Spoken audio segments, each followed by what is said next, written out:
Assalamualaikum warahmatullahi wabarakatuh.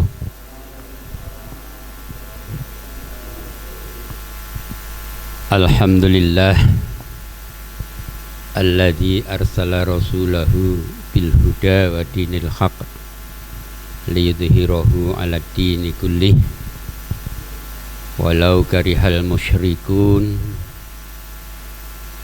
Asyhadu an la ilaha illallah wahdahu la syarikalah wa asyhadu anna Muhammadan abduhu wa rasuluh.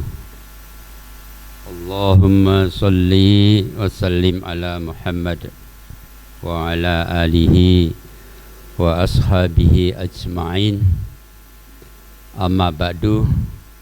Qala Allahu ta'ala fil Qur'anil Karim, a'udzu billahi minasyaitonir rajim. Bismillahirrahmanirrahim. Laqad khalaqnal insana fi ahsani taqwim tsumma radadnahu asfala safilin ilal ladzina amanu wa 'amilus sholihati falahum ajrun ghairu mamnun. Shadaqallahul azim. Qala Nabi sallallahu alaihi wasallam, al insanu makhlul khata' wa nisyan. Yang pertama, mari kita bersama-sama memanjatkan syukur kehadirat Allah Subhanahu wa taala yang alhamdulillah sampai sore hari ini kita masih diberikan sehat walafiat oleh Allah, sehingga kita masih mampu dan bisa beraktivitas. Mudah-mudahan aktivitas yang kita jalankan ini senantiasa memberikan dampak yang positif pada kehidupan kita kelak di hari akhir. Amin. Salawat salam kita sampaikan kepada Nabiullah Muhammad sallallahu alaihi wasallam, yang mudah-mudahan kita semua termasuk hambanya yang mendapatkan syafaat di hari akhir nanti. Amin. Selanjutnya, sebelum saya menyampaikan semacam tausiah, kalau tadi sudah diperkenalkan, nama saya Muhammad Ridwan, SPD-nya sudah hilang karena SPD itu diperoleh memang benar waktu masih sekolah. Ini sudah SPD kelewat, tinggal menunggu waktu saja. Dan itu pun tidak akan dibawa nanti di sana, nanti malaikat ratakon SPD pura ora. Jadi kemudian perlu diketahui, paling tidak saya perlu memperkenalkan diri. Kalau saya aslinya bukan Demak, tetapi asli wong Purwodadi, Penawangan. Tapi alhamdulillah masuk di Demak tahun 79. Dadi nggih mun rada suwe. Dan kebetulan sampai hari ini saya dikaruniai cucu 8. Yang kemarin baru lahir pada hari Jumat yang lalu. Pas Jumat ini berarti seminggu. Anaknya Arifin, itu cucu saya yang ke-8. Arifin Sahrul Ramadan itu anak menantu saya. Jadi ini cucu yang ke-8. Jadi kemudian untuk perjalanan saya di Demak ini, saya mencoba waktu itu merintis SLB yang sampai sekarang masih ada, alhamdulillah. Itu kalau tidak salah di sini juga ada Mbak Rosita atau Mbak Mia, itu di situ bapaknya itu termasuk barengi saya untuk merintis SLB di Demak. Sama-sama wong Purwodadi. Baiklah, untuk kali ini saya ingin menyampaikan, mungkin sudah sekian kali banyak yang menyampaikan, bahwa perlu diketahui pada dasarnya manusia itu diciptakan oleh Allah dalam bentuk yang sangat sempurna dibanding dengan makhluk-makhluk yang lain. Kesempurnaan manusia itu dilengkapi oleh Allah dengan akal, ya. Kemudian kalau hewan yang lain juga ada akal, tetapi di sana oleh Allah tidak hanya sebatas itu, manusia diberikan akhlak atau perasaan, sehingga dari situlah mampu membedakan antara makhluk yang lain. Sehingga di situ pula manusia ini diberikan hidayah oleh Allah dan akhirnya mampu membedakan antara yang halal dengan yang haram.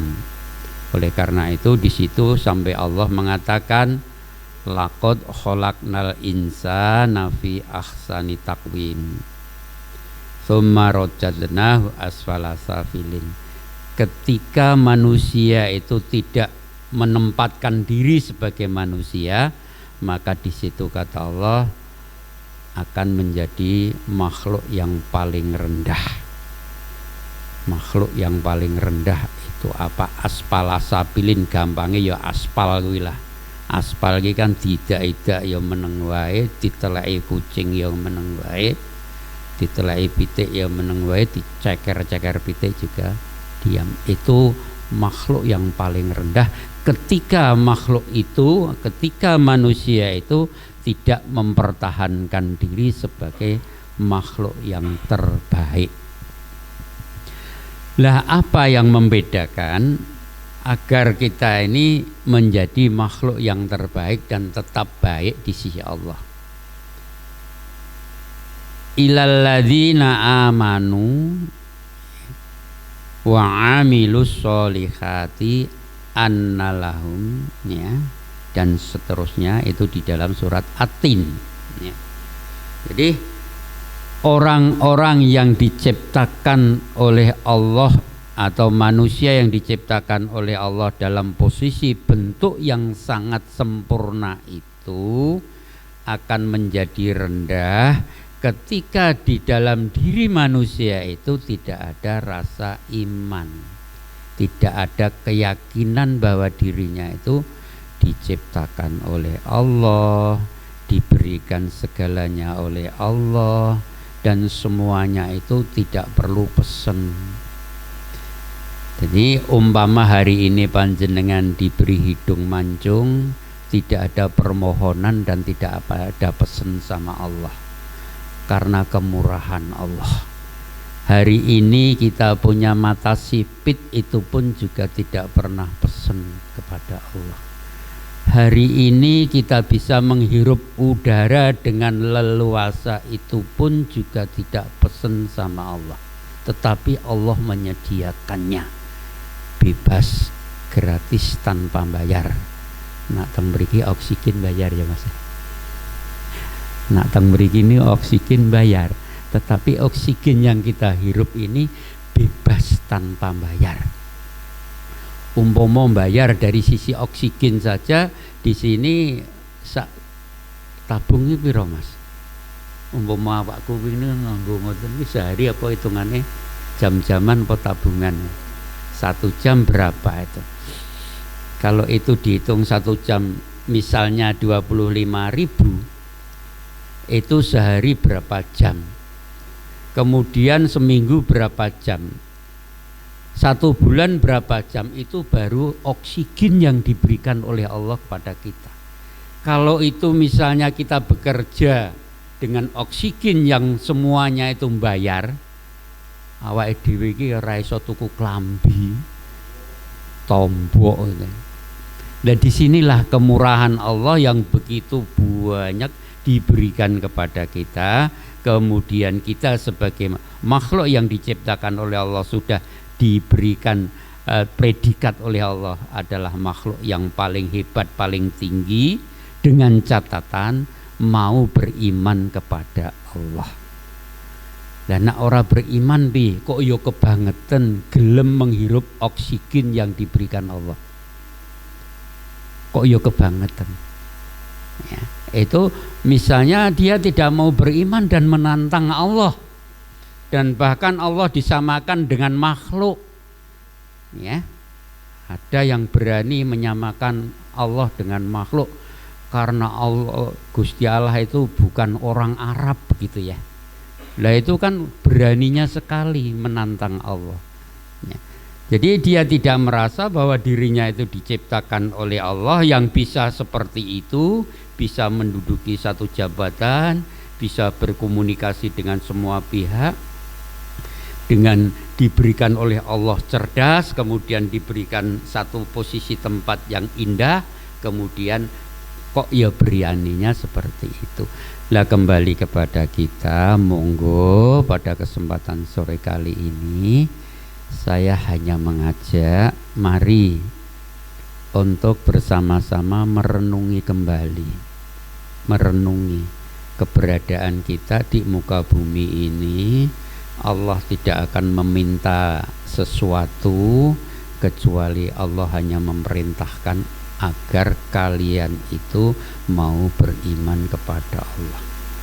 Sebab Allah berfirman di dalam surat Al-Tahrim, wa ma khalaqtul jinna wal insan illa liya'budun. Jadi disitulah ketika kita ini diciptakan oleh Allah di muka bumi dalam kedudukan yang paling hebat dibanding dengan makhluk yang lain, kemudian di situ Allah juga tidak hanya menciptakan kulolan panjenengan, tetapi Allah pun juga menyediakan kebutuhan kita.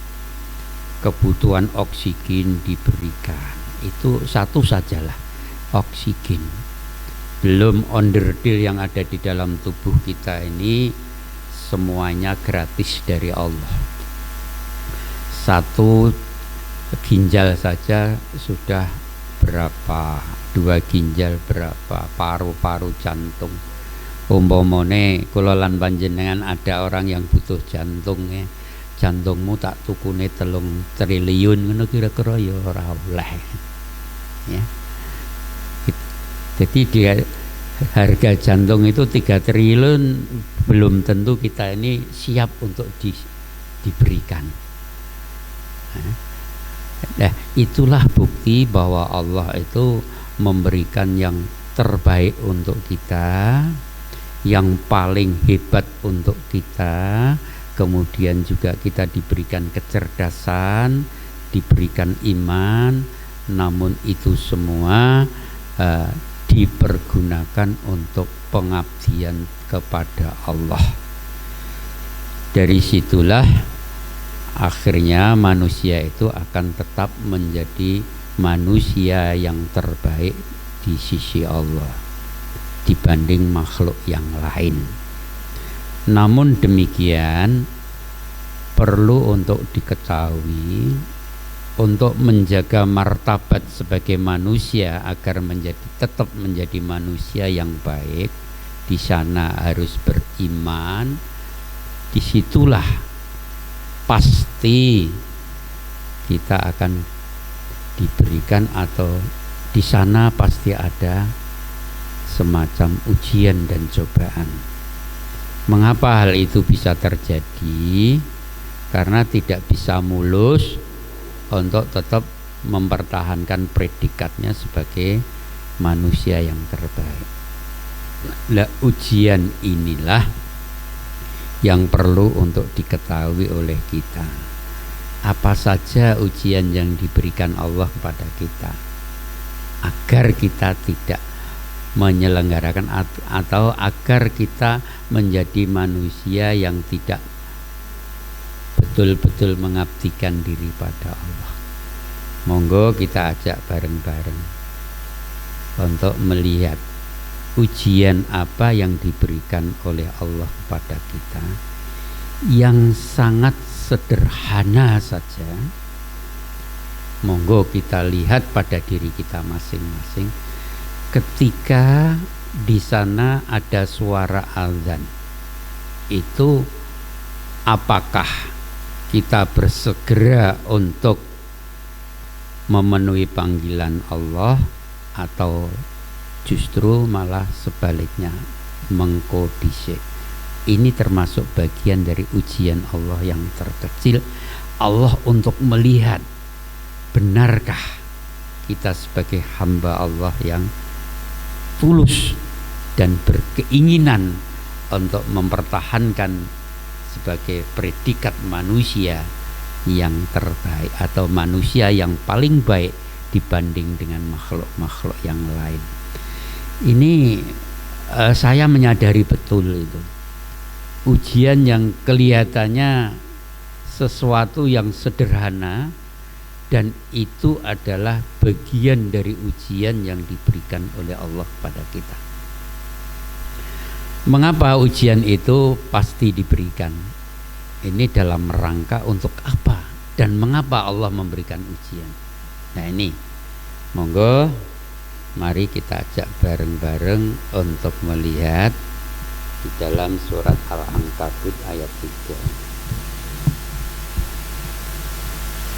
Yang mungkin di antara kita ada yang sudah hafidzoh, monggo. Al-Ankabut ayat 3. Al-Ankabut itu surat yang ke-29.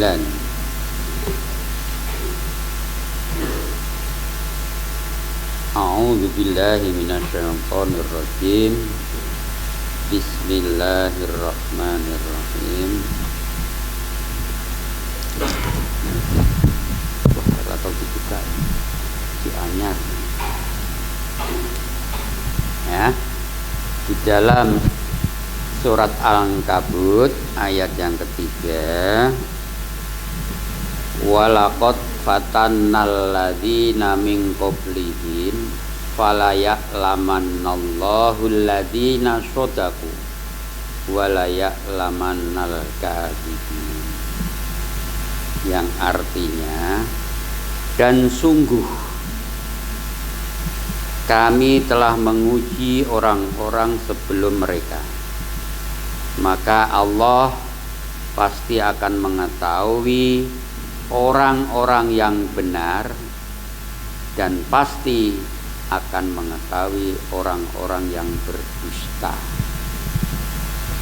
Jadi ujian yang diberikan oleh Allah kepada makhluk yang bernama manusia, karena manusia yang diciptakan Allah seperti itu indahnya, komplit dan tidak ada cacatnya, kemudian di situ akan menjadi tetap baik, akan tetap menjadi manusia yang baik, dengan catatan ada di dalam dirinya itu meyakini atau beriman kepada Allah. Beriman kepada Allah. Jadi beriman kepada Allah ini tidak hanya di dalam ucapan. Kan banyak beriman kepada Allah, tetapi di situ apa yang ada di dalam atau bukti keimanan itu perlu adanya pembuktian. Contoh mawon sing gampang. Misalnya saya menyatakan cinta kepada si A. Engko si A rak takon, buktine apa to Mas? Nah, begitu juga ketika kita menyatakan beriman kepada Allah, ya, maka kita perlu membuktikan diri.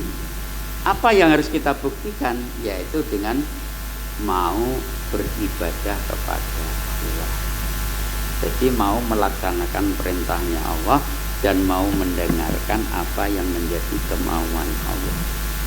Padha mawon, misalnya seorang wanita tidak mau mendengarkan atau seorang istri tidak mau mendengarkan apa yang menjadi ucapan suami, maka di situ akan dikatakan istri durhaka. Oh, iki sing mbok nut sapa, kan begitu. Nah, begitu juga ketika Allah memberikan aturan dan peraturan, tetapi yang namanya manusia itu tidak mau mengikutinya, maka manusia itu disebut oleh Allah sebagai manusia yang durhaka. Ketika manusia itu masuk ke dalam golongan manusia yang durhaka, maka disitulah kata Allah tsumma radadnahu asfala safilin. Jadi meskipun dia cantik, dia kaya, dia berpangkat, tetapi ketika ia tidak mau melaksanakan apa yang menjadi perintahnya Allah, maka tetap dia disebut oleh Allah sebagai seorang yang asfala safilin, jadi manusia yang paling rendah. Nah, oleh karena itu, untuk mempertahankan predikat kita, maka perlu kita waspada terhadap ujian-ujian yang akan diberikan oleh Allah. Ujian itu diberikan oleh Allah dalam rangka Allah kepengin ngerti kuwi tenanan poeto-etoan begitu. Meskipun kita ini tidak pakai ini dan itu, Allah pun sudah tahu itu termasuk orang yang eto-etoan dan orang yang berdusta. Tahu itu. Tahu. Misalnya kita sholat kemudian supaya dilihat oleh mertua, itu Allah tahu itu berdusta itu. Ketika kita sholat khusyuk banget ben pacarku ben ndang ngerti nak aku sholatnya khusyuk, lah itu ya Allah pun tahu. Jadi disitulah betapa pentingnya ketika kita dalam rangka melaksanakan perintahnya Allah dan dalam rangka upaya untuk mempertahankan predikat sebagai manusia yang baik, maka di situ harus ada di dalamnya unsur keikhlasan. Jadi ketika kita beriman, ketika kita menjalankan perintah Allah, ketika kita melaksanakan semua kegiatan yang supaya ada nilainya di hadapan Allah, maka di situ harus ada nilai ikhlas. Nilai ikhlas. Ikhlas itu apa sih? Nah, ini saya bukakan di dalam kitab Tazkiyatun Nafs atau bisa dibilang pembersihan nafas itu bisa diartikan jiwa. Nah, jadi di dalam kitab ini dijelaskan bahwa ikhlas itu apa. Nah, ini saya bacakan supaya panjenengan nanti bisa ada gambaran. Nah, secara garis besar mungkin panjenengan akan tahu ikhlas. Nah, kalau Rasulullah memberi gambaran bahwa yang namanya ikhlas itu seperti orang yang lagi nguak sesuatu ke belakang. Wis mbuh mau permangan sate, permangan bulit tetek bengek, bareng tekan buri kono ora dicilik sate iku katut ora. Ada, itu menunjukkan keikhlasan. Kemudian kalau digambarkan di hadis yang lain itu yang namanya orang ikhlas itu tangan kiri memberikan, tangan kanan tidak tahu, dan sebaliknya tangan memberikan, tangan kiri tidak tahu. Tetapi di sini diartikan bahwa ikhlas artinya memurnikan tujuan bertakarub kepada Allah. Memurnikan tujuan, karena apa tadi saya katakan bahwa segala sesuatu ya, ini sampai jam berapa Mas? Wah, aku ngelantur. Jam 5. Setengah 5 apa jam 5? Nah, ini sampai jam setengah 5. Lah ini jam berapa? Allah Akbar. Ya, ini untuk sementara saya tambah membacakan ikhlas. Ikhlas artinya memurnikan tujuan bertakarub. Bertakarub itu mendekatkan diri kepada Allah, ya, dari hal-hal yang mengotorinya. Arti lain, menjadikan Allah sebagai satu-satunya tujuan dalam segala bentuk ketaatan, atau mengabaikan pandangan makhluk dengan cara selalu berkonsentrasi kepada Al-Khaliq. Mulane kalau mencontohkan, saya sholat dengan sekhusyuk-khusyuknya ben maratuaku mendukung. Nah, ini bukan ikhlas itu. Kemudian biar calonku itu mengetahui bahwa saya orang yang taat beragama. Ini pun bukan karena keikhlasan, tetapi itu melakukan sesuatu karena makhluk. Kalau itu karena makhluk, maka tidak akan sampailah apa yang kita lakukan. Jadi kalau itu sampai 4:30, ini saja dulu yang bisa saya simpulkan. Ya, yang pertama kita ketahui bersama di dalam surat At-Tin itu dijelaskan bahwa kita manusia itu diciptakan oleh Allah dalam bentuk dan kondisi yang paling baik dibanding dengan makhluk yang lainnya. Untuk mempertahankan itu diperlukan persyaratan. Satu, kita harus beriman kepada Allah. Dan masih ada yang lain, mungkin kalau saya bisa diberikan kesempatan nanti saya tak lanjut ke pembicaraan. Kemudian di dalam rangka beriman kepada Allah, ya, ini jelas untuk menguatkan agar kita tetap beriman kepada Allah dengan sebenar-benarnya, maka di situ mari kita lihat berapa besar Allah memberikan kemurahan kepada kita. Ini akan meningkatkan keimanan kita pada Allah. Mulai dari oksigen yang diberikan oleh Allah begitu bebas. Nih, jadi kita akan tetap beriman menjadi kuat, maka perlu ada persyaratan-persyaratan yang harus kita lihat, yaitu badan kita, seluruh organ kita inilah sebagai catatan untuk bisa menguatkan bahwa saya harus beriman kepada Allah dan melaksanakan perintahnya Allah. Ini ya. Yang ketiga, perlu diketahui bahwa untuk mempertahankan keimanan yang kita punya supaya tetap eksis, di situ Allah tidak begitu rupa ditoke wae, tidak. Tetapi di surat Al-Ankabut awalnya itu dikatakan akhasiban nas ayyutraku ayyakulu amanna wa hum la yuftanun. Itu ayat yang kedua.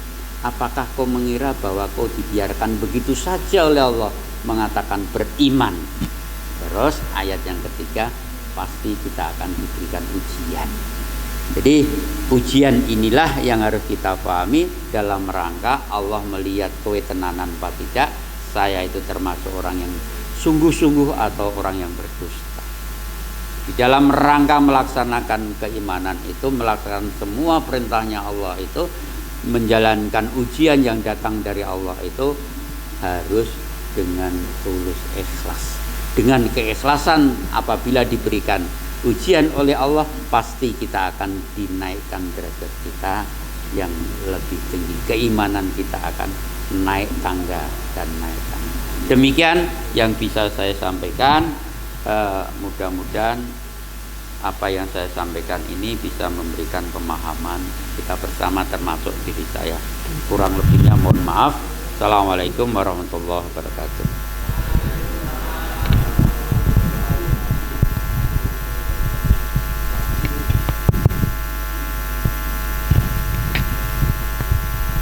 Alhamdulillahirrahmanirrahim. Untuk acara selanjutnya yaitu sesi tanya jawab, monggo kepada rekan-rekan baik dari laki-laki maupun perempuan, kalau ada yang tanya monggo dipersilahkan.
Lapoin kalau tidur. Lah pontong.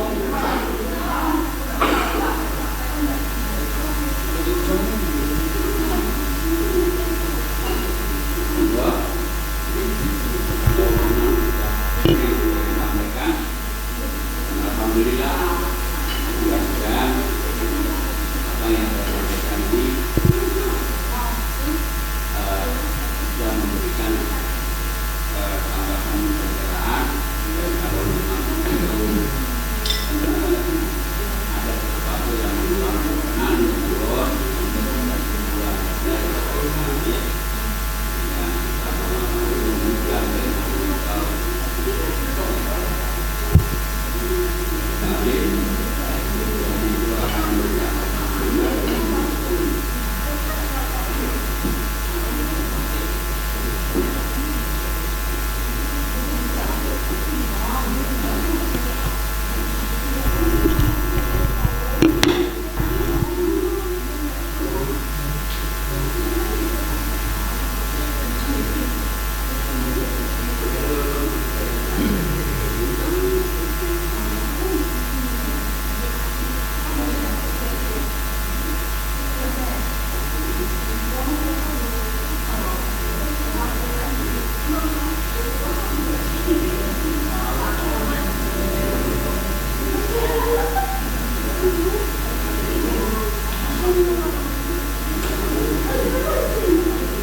Monggo kepada teman-teman yang mau mengajukan pertanyaan. Mas Hanif, Mas Hanif.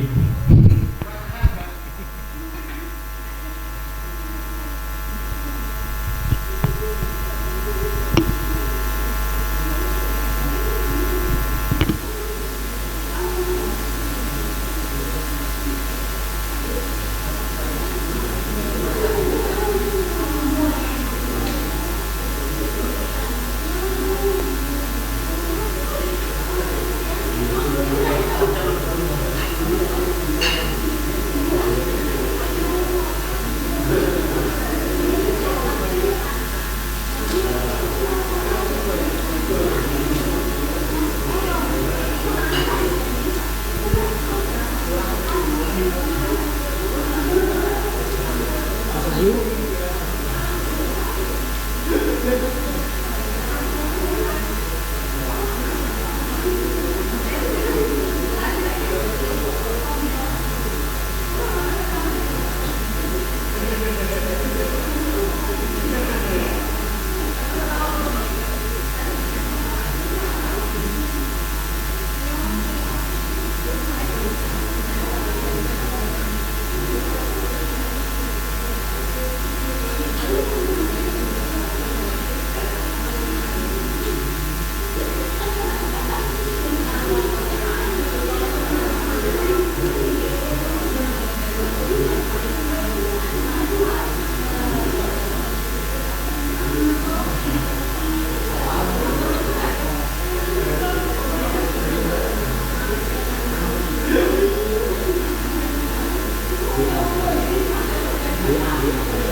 yang mau bertanya.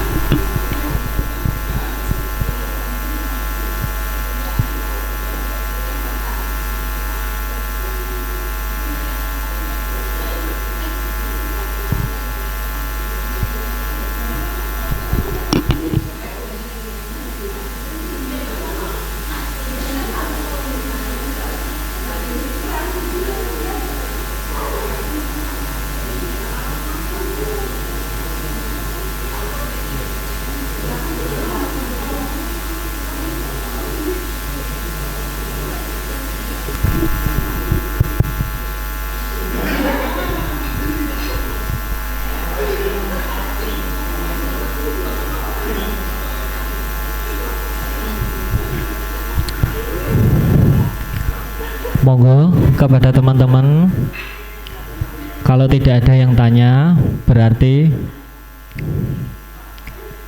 berlanjut ke acara selanjutnya.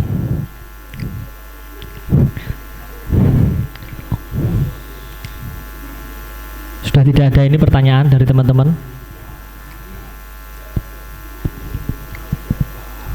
Cukup paham?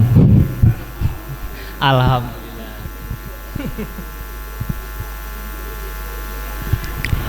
Untuk acara selanjutnya yaitu pembacaan doa kepada Ustadz M. Ridwan. Monggo persilahkan.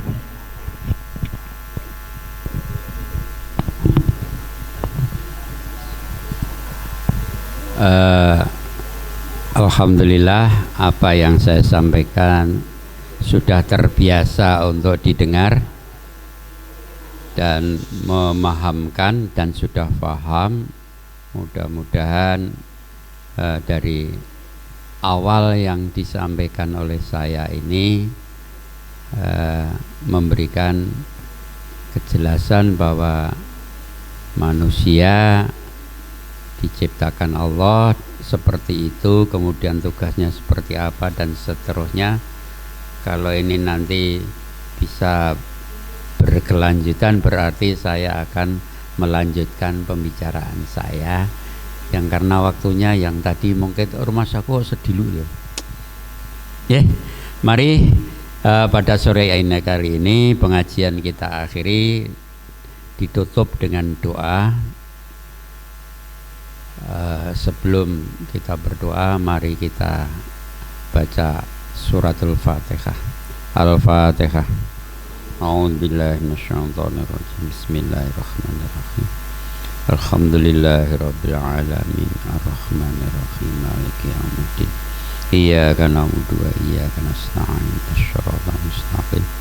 Shiratal ladzina an'amta 'alaihim ghairil maghdubi 'alaihim waladdallin. Bismillahirrahmanirrahim. Allahumma salli wa sallim ala Muhammad wa ala alihi wa ashabihi ajma'in warda annahum birahmatika ya arhamar rahimin. Allahumma ighfir lil mu'minina wal mu'minat wal muslimina wal muslimat al ahya'i minhum wal amwat innaka sami'un qaribun mujibud da'wat qadiyal hajat.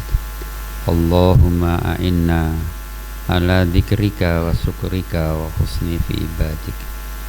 Allahumma as'alukal huda wa tuqa wal afafa wal ghina.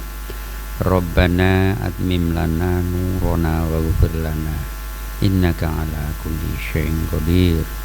Allahumma arinal haqqa haqqa warzuqna ittiba'ah wa arinal batila batila warzuqna ijtinabah.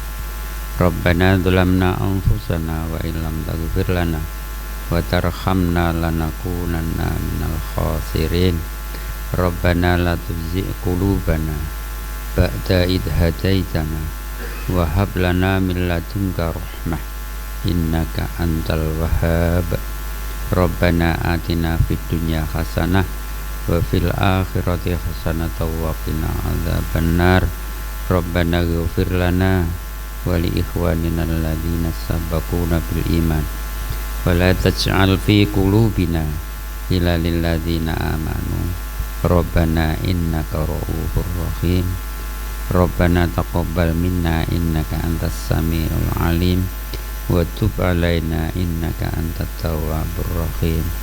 Subhana rabbika rabbil izzati amma yasifun wa salamun alal mursalin walhamdulillahi rabbil alamin. Assalamualaikum warahmatullahi wabarakatuh.